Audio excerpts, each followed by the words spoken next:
Salut les amis, nous sommes le lundi 10 février. Je pensais vous faire la vidéo sur le résultat des élections Chambre d'agriculture, mais 4 jours après, on n'a toujours pas le taux d'abstention, qui pour moi est capital. Voilà, on a des milliers de fonctionnaires au ministère de l'Agriculture, mais ils n'arrivent pas à faire une multiplication et une division. Basta.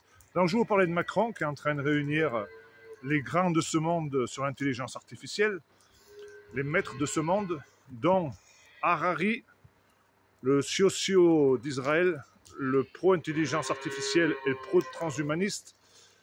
Donc Macron, il veut investir 150 milliards d'euros là-dedans, alors qu'il n'a pas 15 milliards d'euros pour sauver l'agriculture française et sauver la souveraineté alimentaire. Donc c'est pour notre bien, nous dit-on. Donc c'est juste pour vous surveiller, il ne faut pas oublier. Hein, vous ne pourrez plus aller faire pipi et caca sans être surveillé. On va vous dire que c'est pour votre bien, mais au final, eh ben, ils vont arriver à avoir la même mise sur l'être humain. C'est juste pour remplacer l'être humain, l'intelligence artificielle, pour les programmes à venir comme ARP et compagnie, pour modifier la météo. Et bien entendu aussi, il va falloir avoir beaucoup de data centers pour faire tourner cette intelligence artificielle.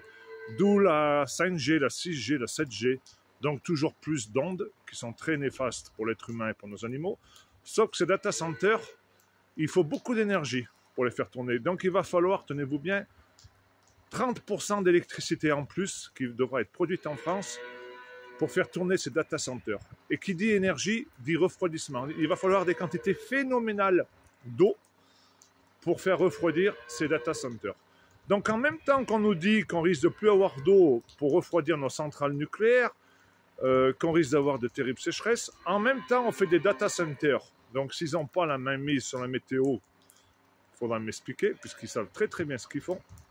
Donc tout ça c'est une véritable mascarade. Tout est lié. Le transhumanisme, puisqu'ils ont besoin pour modifier l'humain, l'intelligence artificielle. Bien entendu avec l'intelligence artificielle, ils vont arriver à supprimer quasiment l'agriculture nourricière. Et pas étonnant les amis qui veulent nous obliger, nous les agriculteurs, à mettre des éoliennes, à faire beaucoup de méthanisation, puisqu'il va falloir produire 30 à 40% d'électricité en plus en France. Vous voyez l'arnaque? Tout est lié.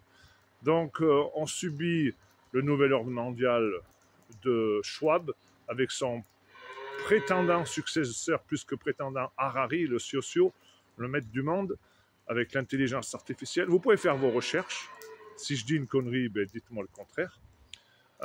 Tout ça, les médias ils vont vous faire croire que c'est pour vous soigner, pour faire des nouvelles opérations grâce à l'intelligence artificielle. Donc, je pense qu'on est parti dans la suppression de l'être humain. On va remplacer l'être humain par l'intelligence artificielle. Donc, moi, vous me connaissez un peu, depuis plus d'un an que vous voyez ma tronche quasiment tous les jours. Moi, je suis pour le bon sens paysan.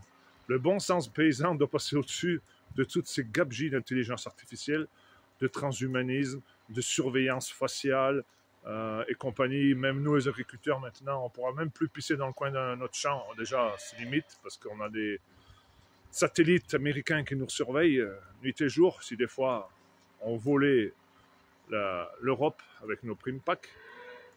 Donc, il va falloir passer sûrement à la vitesse supérieure. Parce que ces gens, ce sont des nazis, des nazillons, on est sous le 4e Reich, ça c'est sûr et certain. Ils sont prêts à tout pour supprimer l'être humain. Et tout ça, à la tête de tout ça, c'est les mêmes qui ont créé la Première Guerre mondiale, la Seconde Guerre mondiale. Tous ces gens-là, c'est ceux qui détiennent la finance mondiale, les Rothschild, les Rockefeller. Et comme par hasard, ce sont des sociaux, hein, les mauvais juifs qui ont créé l'État d'Israël en 1947 après avoir financé Hitler. Donc non, je ne suis pas antisémite, je suis juste antisioniste.